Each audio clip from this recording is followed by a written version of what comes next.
En 65, un sondage la désigne chanteuse préférée des Français. En octobre 1966, la maison de disques italienne de Dalida lui présente un nouvel auteur-compositeur italien encore inconnu, Luigi Tenco. Dalida est immédiatement touchée par la voix et les textes du chanteur. Sì, lo so che questa non è certo la vita che ho sognato un giorno per noi.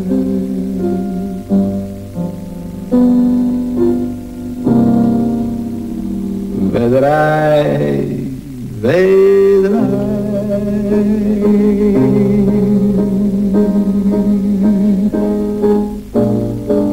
vedrai che cambierà, forse non sarà domani, ma un bel giorno cambierà. Ils décident de participer ensemble au Festival de Sanremo en janvier 1967 avec une chanson de Tenco, Ciao Amore Ciao. Mais la chanson n'obtient que la 12e place du classement et n'est même pas retenue par le jury. Dalida tente de réconforter Luigi, en vain. Il la laisse aller seule au dîner de gala et retourne dans sa chambre d'hôtel. Il écrit un mot pour dénoncer le choix du jury de Sanremo, rien pour Dalida.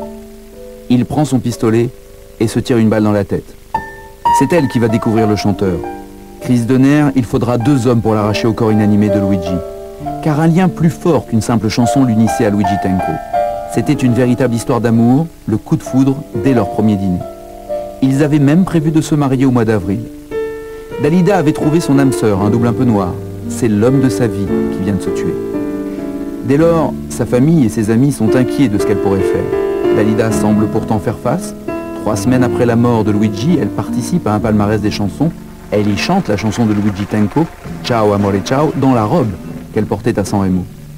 Mais elle a pris une décision. Elle chante pour la dernière fois. C'est son adieu à son public.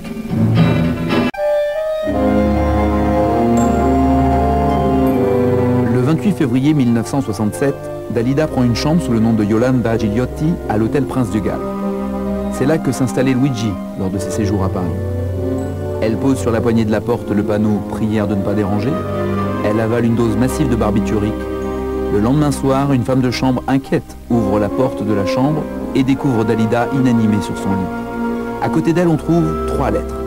Une pour sa mère, une pour Lucien Maurice et une pour son public. La chanteuse est transportée dans la plus grande urgence et dans le plus grand secret à l'hôpital Fernand Vidal. Après 4 jours de coma, Dalida se réveille et promet à sa mère de ne jamais recommencer.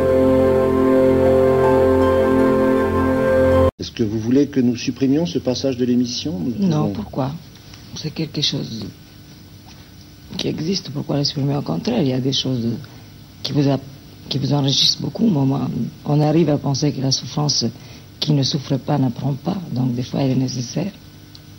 Pendant 3 ans, elle a, comment dire, ramé pour reprendre sa vie normale.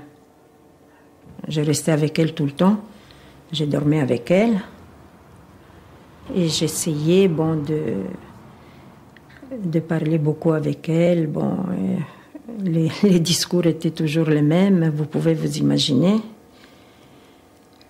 Et voilà. Et je ne peux pas, sincèrement, je ne peux pas parler beaucoup de ça. Hein.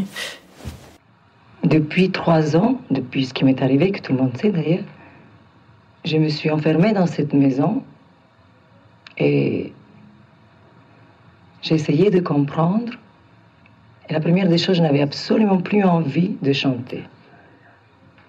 Mais j'avais reçu tellement de lettres d'admirateurs, tellement, qui me témoignaient leur affection et leur admiration pour moi, que je me suis dit, ce n'est pas juste, c'est-à-dire, ah bon, je chantais pour moi, maintenant, si je chante, je dois faire mon travail, eh bien ma place, peut-être que c'est la chanson, eh bien je me mettrai au service de la chanson, je chanterai pour eux.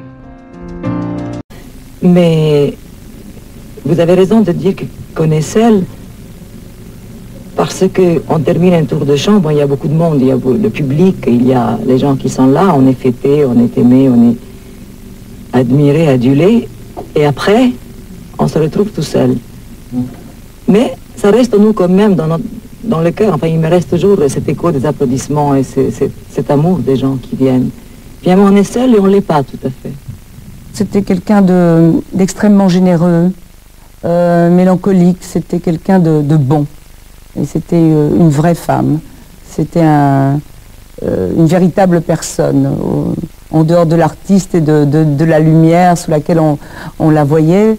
Et pour moi, c'était très important. C'était quelqu'un que j'aimais beaucoup.